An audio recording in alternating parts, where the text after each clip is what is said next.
Welcome to Grief Heals, the podcast that explores how grief heals. Join us as we consider how grief invites love within ourselves, our communities, our world, our histories, and how it is that grief heals. I'm Lisa Michelle Zega here with Eric Simpson.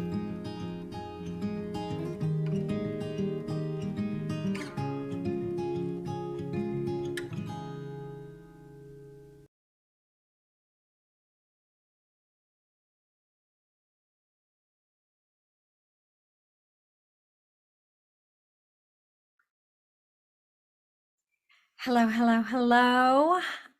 Welcome to another episode of Grief Heals. Today, you might notice that I am not with Eric. I am flying solo, and I must confess, I feel a little bit like nervous. I love just having the fluid conversations with Eric, and I feel like we are so incredibly different, and he keeps me grounded. And I love that he also asks me to clarify because my thoughts can just go round and round and round. So, here I am all alone.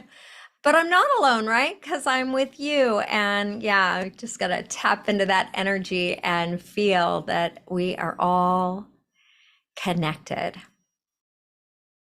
So, April is like a month full of memorial dates for me. So, on April 2nd, that is the day that commemorates the loss of my fiance. April 3rd, oddly enough, that was what is that? The anniversary of my first marriage. And I was married for 23 years, but it was only 22 when I actually moved out. The divorce just didn't get finalized till, you know, I don't even know what I just said. So, see, this is why I wish Eric was here. Then on April 19th, that commemorates the date of my sister's passing. She passed when she was 17 from this skin suit to her next life. And then my dad, who passed on the 25th of April. And so obviously that has me thinking a lot about, well, obviously it does have me thinking a lot about loved ones passing away, death, commemoration, honoring people. And yeah, so that is what I'll be talking about today, is honoring our loved ones. It's so fascinating to me because my sister died, let's see, she was 17 and I was 21. And at the time, I didn't know this at the time, but I was very much into right, wrong, good, bad. And I was using my sister's death as an opportunity to tell people about Jesus in a way that did not honor the fact that my family, myself, my mom, that we had experienced a deep, penetrating, life-changing loss. And I was so eager to just tell people about Jesus, and used her funeral as like a stage for that. And I can have so much compassion on that younger self and recognize, hey, I did what I did. I knew what I knew. But why am I bringing that up right now? What I recognize here is that by like bypassing, trying to move quickly over the fact that we had experienced loss, my commemoration ritual around my sister has been very minimal. I mean, my mom and I, we reach out to one another. Every year we calculate how old Misty would have been. We tell a few stories. And this year, though, I was thinking, wow, there's an opportunity for me to create something really special that honors myself, honors my sister, just honors her.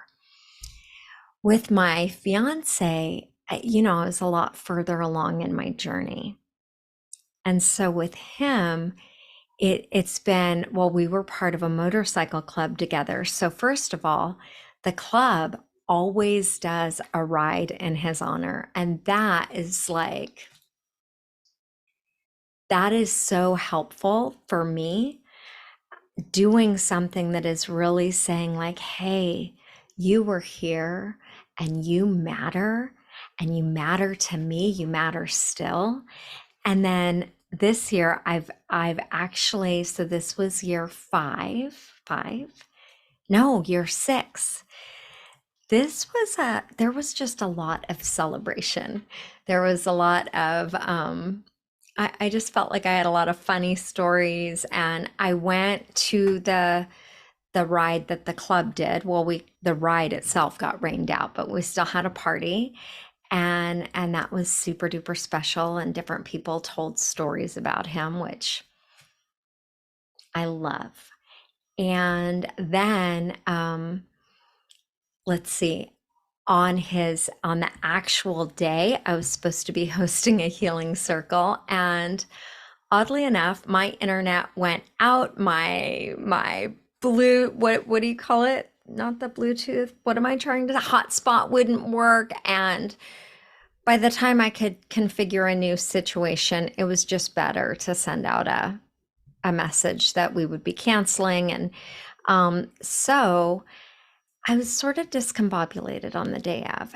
The next day, I got to go and I get to work with individuals that, for one reason or another, have experienced just instability, have been disconnected from the workforce. And in this case, it was a lot of individuals who'd been incarcerated for a long period of time.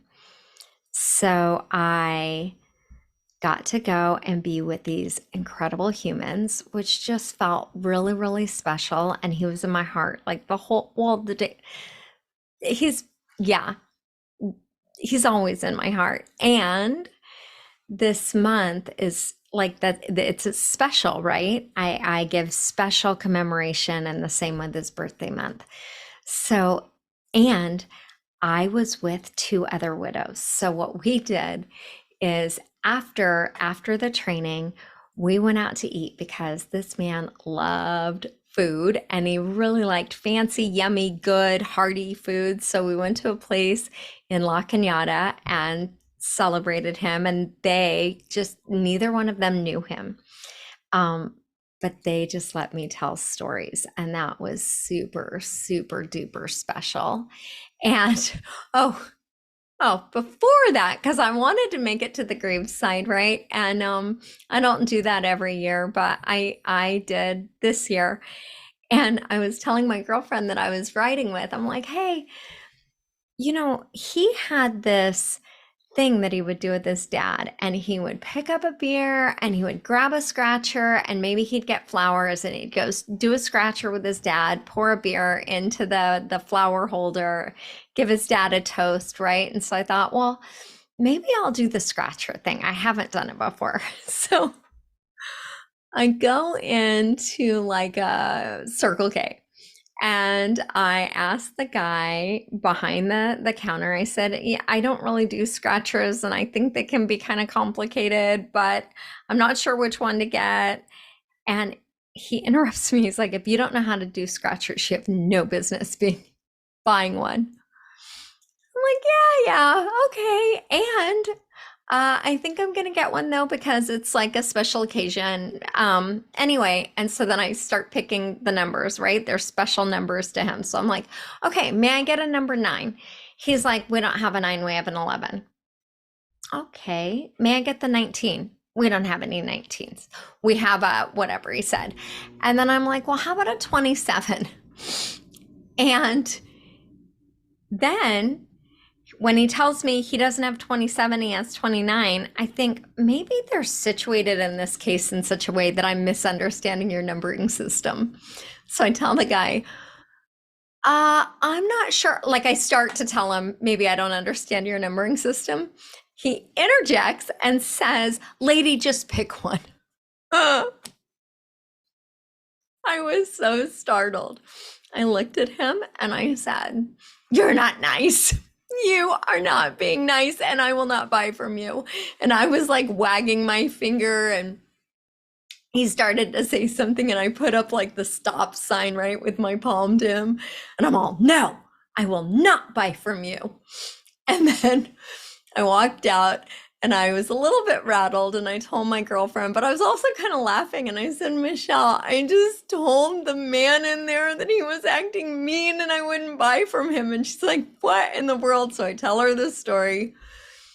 And she is laughing so hard. And right then it starts to rain. And she said, Chip is laughing so hard right now. He is crying. And oh my gosh, we got the hugest kick out of that. And we just like welcomed his presence. So we pull up to the cemetery. It is closed. The gates are closed. Now we're really laughing. And I said, I think I should just jump the fence. And she was like, well, she sped away because she thought I really might jump the fence. But anyway, um, so what I'm noticing though, or what I noticed this year, is the contrast between my honor of my sister in years past versus the honoring of Chip. And oh, one thing that I've done, so he loved beer and he loved pineapple pepperoni pizza. Well, my current husband and I also happen to love pepperoni and pineapple pizza. And one of the things that we do on the anniversary of is we order that pineapple pepperoni pizza, but he happened to be out of town this year. And do you know, it didn't occur to me to do it. And but normally, like, that's how one of the things that we do. Anyway, the contrast with my sister and the way that I commemorate the date of her death. And what I came to recognize is, oh, I think because I was not as present to how Misty's death impacted me at the time, like I just didn't create a ritual around it. And we live in a culture where most of our rituals are taken away or they're dumbed down, right? And I mean, I can't say that across the board, but I'll speak to my own experience and the experience of those that I'm close with or witness, or the people that come to me as clients, right, that I guide in this work.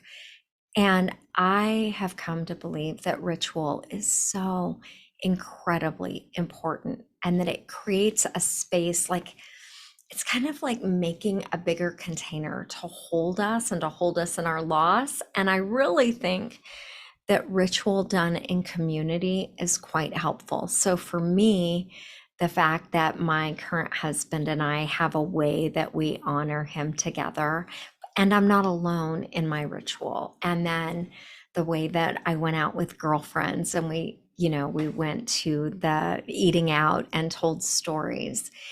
Now, we can be alone, we can, and our wounds tend to happen in relationship, right? Our losses are experienced in relationships. So there's this sense of bringing others in, like there's a wholeness that we're able to experience. And also, by having others with us, we create a container big enough to hold our sorrow and also our joy, right? Like just to bring it all together. So these are some of the things I've been thinking about in terms of having a way, like a set time, a practice that we do. And it doesn't have to be rigid. I'm just offering that as we set aside time and set aside a way to honor the person that we've lost, it's really, oh, it's so nourishing. It is so nourishing. It feels good to honor our loved ones. It says to our hearts, to them, to like, hey, you matter. You are significant. Not only does the person that we lost matter, we, the one who did the losing, we matter, our hearts matter. And so when we create these spaces, we're allowing, in fact, we're beckoning, we're inviting, hey, love is needed here. Come in here. Let love reach this place of my sorrow, and letting ourselves just be held, letting ourselves recognize, I matter. I need and I get to be loved, right? So yeah, I haven't figured out how I'm going to give honor to my sister this year, and to her memory, and to who she is and how she lives in me. I just recognize it's going to be somewhat different.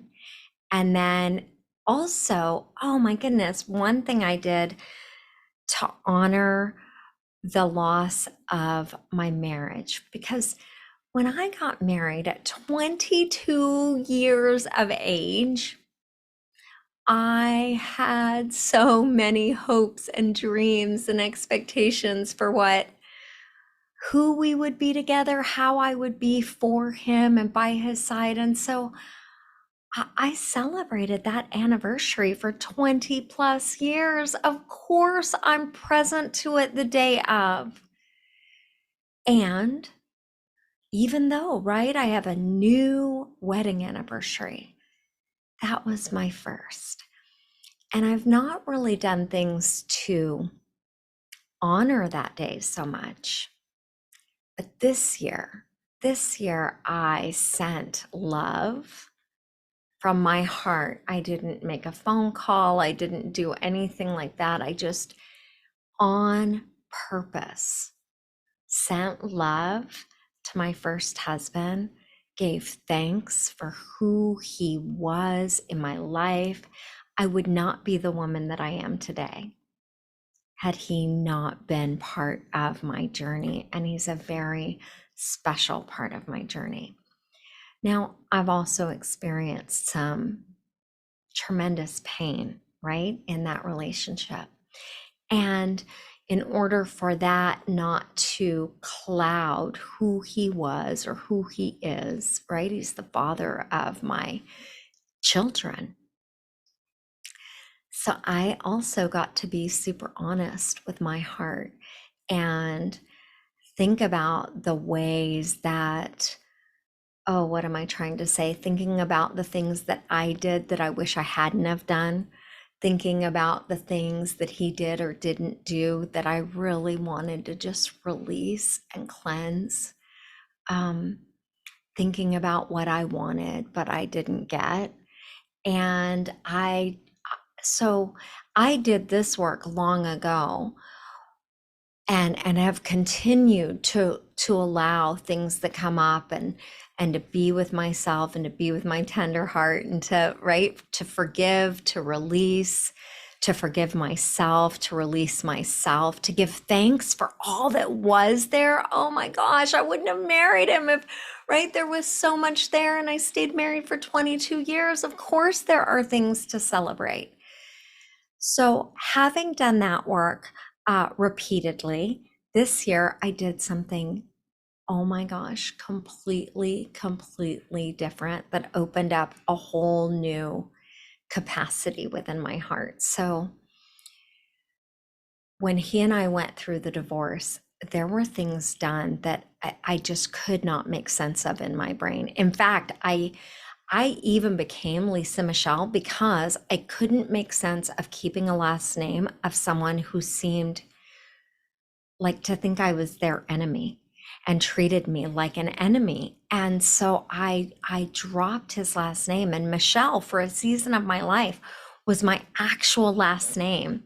And it was the man that I was going to marry that was like, oh, that is your brand. You have to be Lisa Michelle. Like he always introduced me as Lisa Michelle. If somebody just called me Lisa, he would, he was like, even if they had a one syllable name, he would try to call them half their name. He's like, that's the equivalent of calling her Lisa. So when he passed, I have sought to honor him by holding on to the name Lisa Michelle.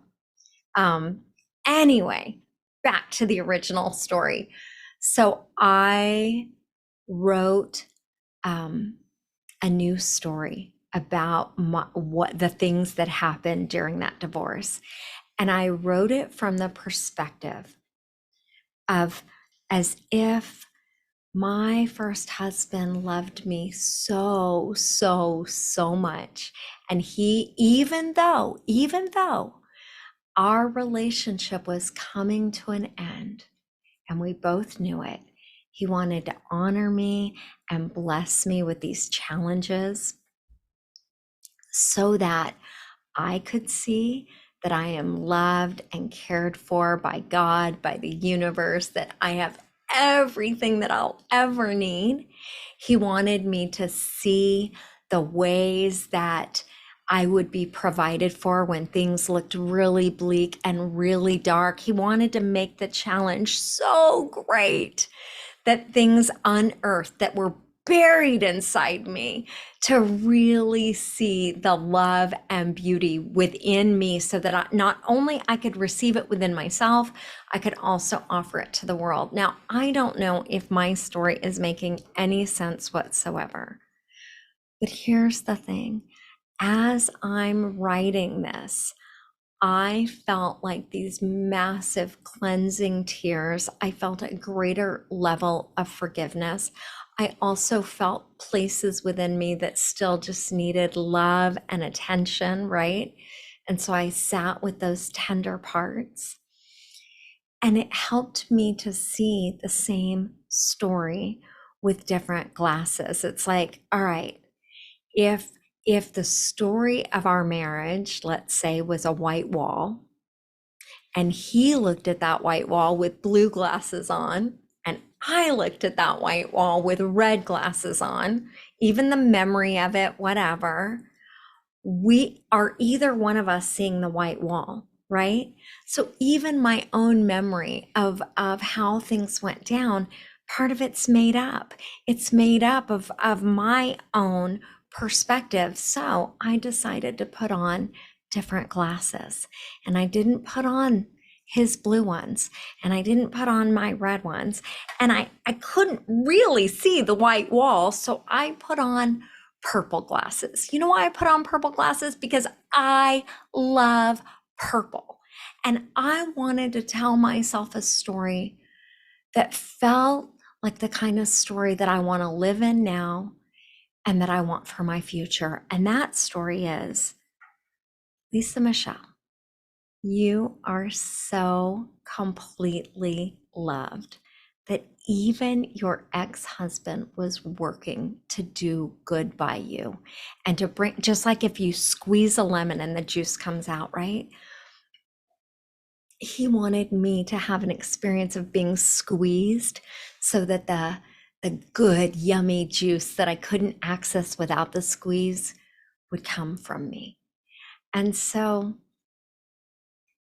yeah, like now I'm at a place where even something to just send love, to create a ritual of honoring what was and the gifts that I've received from what was. These things support me in not just honoring others, also in honoring myself. And yeah, I think that ritual, that is something I want to bring back for me, back for you. The healing circles that I do, that is a form of ritual. I don't know if I'm going to stick with healing circle as what we call them, but it's a place where we come together and experience wholeness and our wholeness, the wholeness of ourselves, of each other, the participants in the circle itself. And somehow this connection to the big wide web of humanity and even to nature. So I can feel myself going in a different direction or wanting to go all over the place, and maybe I've already been all over the place. I'll just close with saying that when we are honoring our loved ones, we're not just honoring them, we're also honoring ourselves. We're saying, hey, sweetheart, what you've been through really, really matters. And it becomes an opportunity, a time to bring love to our one precious heart. So that's just one of the many reasons that I believe with all my heart, grief is love, grief does heal.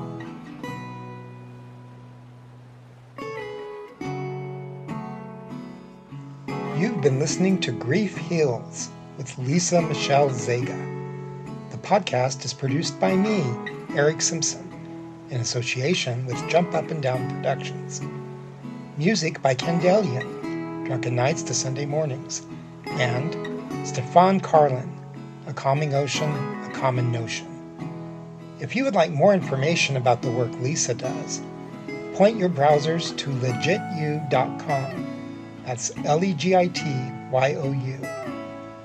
Lisa can also be reached at lisamichelle@legityou.com.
This has been a Jump Up and Down production.